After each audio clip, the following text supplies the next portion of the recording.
Let's talk about this Angel Hernandez thing. So Angel Hernandez in Boston ejects Chris Woodward, the Rangers manager, because Woodward excessively argued Angel's decision to deny him the opportunity to challenge a play because Woodward took over 40 seconds to decide whether to challenge it. Whether the rule says you have to take no more than 30 seconds to decide. Now, this is a 2017 crackdown from the commissioner's office, and they recently told the umpires, you better be enforcing the time limit. So from an umpire's point of view, the commissioner's office is saying, you better enforce the 30-second limit. You're not going to let a manager challenge a call 40 seconds after the fact. That would go against your boss's orders. You can't do that. So the decision was correct. The ejection for excessive arguing was correct. And Woodward after the game says, I didn't know that I had to know I had 30 seconds. Okay. He also said that every other umpire would warn him that time was about to expire. Okay, that's fine. So Woodward is a rookie manager, first time ever managing in the bigs. He's had only 22 replay reviews to date. And assuming that all of those reviews had different umpires assigned to them, which is a benefit of the doubt for the Rangers, you're still missing about 70 people in the MLB and the MILB call-up umpiring steps. You're missing about 75% of umpires when you say that every other umpire has allowed that warning. And Angel actually said, well, I was going to tell him, but his back was to me. And, his back was to Angel because he was looking at his video coordinator on the phone trying to figure out if he's going to challenge or not. And when he did turn around and look at Angel, well, time was up. Angel let him know, hey, time's up. And then we had a whole argument because of it. An inning earlier, first base umpire Vic Carapazza ejected Andrew Benintendi and Alex Cora of the Red Sox after Benintendi took a called strike in his at-bat. On the next pitch, grounded out. While running out the ground out, he turned toward Angel and said something profane and personal. The ejection was correct. You're supposed to eject people for that because that's a violation of the standards for removal. That's in your MLB umpire manual. It's in the guidebook, essentially. It's in the league material. You're supposed to eject for that.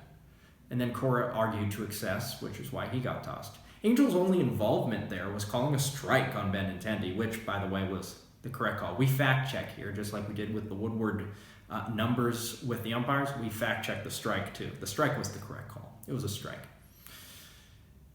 And after the game, there were comments about, relatively mild, sadly enough to say, for what we're used to with Angel's ejections, which are far and few between. This is Angel's first ejection of Woodward. First ejection of the 2019 regular season. It's his first ejection. And Woodward's post-game comments are, look, this is just a manager that was embarrassed that he got rejected. That's nothing unusual. We talk about umpire scapegoating all the time. In fact, I might have to go tell the NBA guys to let the NBA players and coaches know when the shot clock is about to expire. But that's neither here nor there. What's unusual is the fan, the public outcry, the media backlash. Why? Because it's Angel Hernandez. Again, it's nothing out of the ordinary. These ejections are a little bit weird, perhaps, but they're ejectable offenses. The underlying calls were correct. And what's unusual is it's Angel Hernandez. And Angel, in 2017, made a call that baseball has never forgiven him for. He sued the league. And he said, the league has racially discriminated against me for positions and assignments. And wow. From a moralistic standpoint, we have no judgment. If your employer is discriminating against you, you have the opportunity to rectify that. One of the steps, after others have been exhausted, is filing a civil lawsuit. That's what Angel has done. So we're not going to knock that. If Angel got discriminated against, if he feels he got discriminated against, that's probably the correct course of action.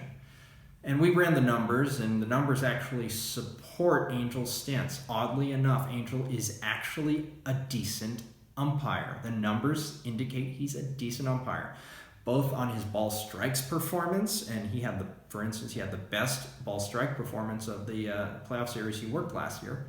But the previous night, he missed 3 calls on the bases on replay review, which is very odd because that only happens once a year, about once a year. Vanover's done it, Angel's done it. I forgot who did it this year, but it's already happened in 2019. 3 overturns in a game. But it's Angel, so it's a big news story, right? But even with missing those 3 calls in that game, it only dropped his replay average for the 2018 season plus postseason to a figure that was still above the league average. Can you imagine that? So we ran the numbers with the people who were promoted to crew chief ahead of him, worked the series ahead of him, etc. And his numbers were comparable, if not better. And in many cases, they were better than the people who were hired ahead of him. So there's enough there for this lawsuit to go forward to see what it's made of. Yet, Angel committed the PR cardinal sin. He brought social issues into baseball. Fans, media, they don't go to baseball to deal with social stuff. No.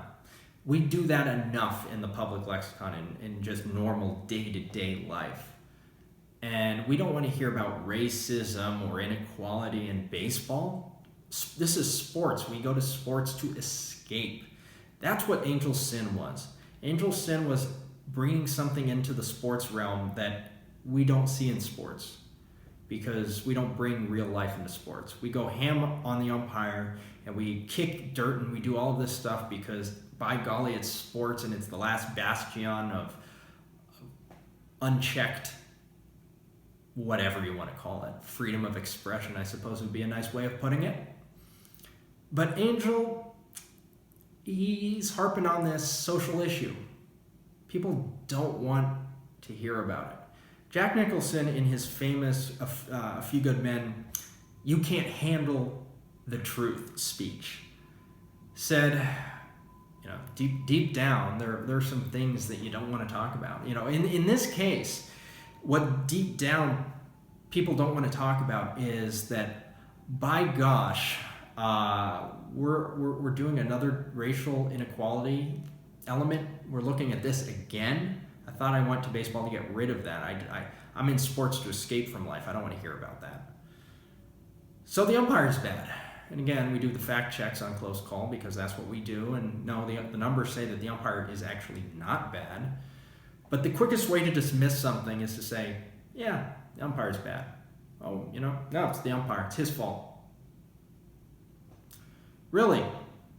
I mean, that's the justification for the cyberbullying campaign against Angel Hernandez. De facto, of course, it's not an organized effort. That is going on is, well, this is sports, number one. We can do whatever we want. He's an umpire, so whatever. He doesn't count. And, it's Angel Hernandez, and he's just offensive. Why is he offensive to people? I mean, Angel's involved with charity work. He the Blue for Kids. He does good things off the field. Why is he such a lightning rod? And the answer to that, you go to sociology, and some sociologists who are more intelligent than I will ever be have said that, well, if someone challenges a social point of view, a lot of people, what they'll do is they'll internalize that, and that is a challenge of them, their inner self. We don't go to baseball to deal with unpleasant thoughts about our inner selves, to reevaluate things. We go to baseball to escape and to have fun. So Angel's interjecting this unpleasantness that we did not sign up for when we went to baseball. So therefore, just get him out of here. I want this unpleasantness gone from my game. Therefore, I want him gone because he's the one who introduced it. Again, Angel's a good umpire per the numbers. This is not subjective, this is objective. The numbers say he's better than average. But it's Angel, and people don't want to talk about social issues. They don't want to acknowledge the racism that exists because, that's political poppycock. I don't want to hear about that. We can't discuss that here. We're here not to talk about it. Angel wants to talk about it. That's his sin. He brought social issues into the realm of sports, which we're just hoping is not touched by society. And baseball, well, baseball loves it, because anytime Angel's name gets out there, that could taint the jury. That could predispose them to, this guy, why should we listen to him? Sometimes we look at guys like Alfonso Marquez and we say, well, what if Alfonso's the one who filed the suit? Would we be saying this stuff about him because people think, oh, he's a better umpire? The sad truth is, you know what? We would be saying the same thing about Angel we would be saying about Fonzie if he had filed the suit. Already, Laz Diaz, he's from Cuba, heritage, and as is Angel, and there was someone on Twitter that said, well, MLB should fire him, but we all know why they won't fire Laz Diaz. And I said, I thought, this is a bit over the line, so let's play. Why? Why is that? And the response I got was, well, either you're being ignorant, you're doing this, or, of course, we resort to personal insults when we have nothing else to say. And I said, okay, fine, I'm ignorant. So why? Never got a reply. Because we know what the reply would be, and it would be something racist that we don't want to acknowledge that exists in society. And when it's spelled out for us like that, we just go silent. That's what Angel's lawsuit's about. That's what the controversy is about. It's about a social system, and we've run the numbers again. The umpire staff is not representative of the demographics of the sport, and it's not representative of the demographics of society. The umpire demographic numbers are skewed. Is it a racially motivated thing? It's systemic, no question, it's institutional, but is it illegal? That's what Angel's suit wants to find out, that's all. But we take offense to it simply because we don't know any better. Anyway, we're going to try to do some more YouTube content, some more videos, things like this. So subscribe to Close Call Sports. Visit us on closecallsports.com. Like us on Twitter and Facebook, and we'll see you next time.